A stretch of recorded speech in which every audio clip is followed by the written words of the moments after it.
मृत्यु को दूसरे शब्दों में क्या कहते हैं? परिवर्तन अर्थात आत्मा के शरीर बदलने का नाम ही मृत्यु है।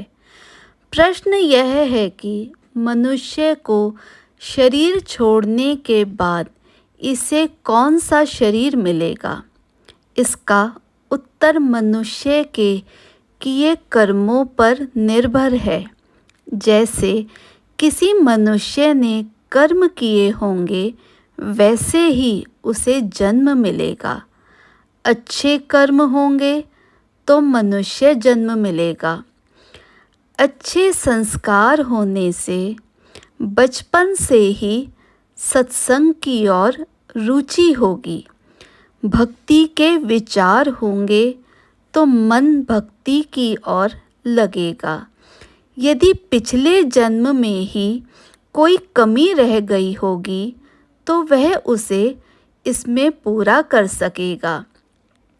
यदि बुरे कर्म किए होंगे या मनुष्य जन्म में सत्संग, परमार्थ या कोई भी शुभ कर्म ना किया होगा तो उनके अनुसार ही योनियां मिलेगी, अर्थात 84 लाख योनियों में भटकना पड़ेगा।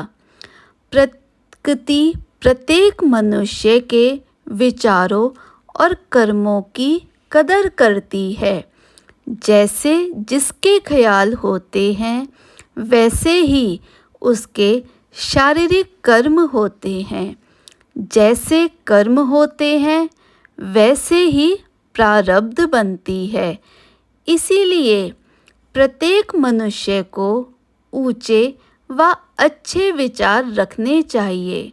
जब तक मनुष्य के 5 तत्व अपने तत्वों में समा नहीं जाते तब तक प्रारब्ध इसका पीछा नहीं छोड़ती और छाया की तरह इस शरीर के साथ जुड़ी रहती है। चाहे दिन हो या रात, देश हो या विदेश, सर्दी हो या गर्मी, तूफान, अंधेरी, कुछ भी हो, प्रारब्ध प्रत्येक जीव के साथ रहती है। अब प्रश्न है कि प्रारब्ध कैसे बनेगी? यह सब मनुष्य के किए कर्मों पर निर्भर है।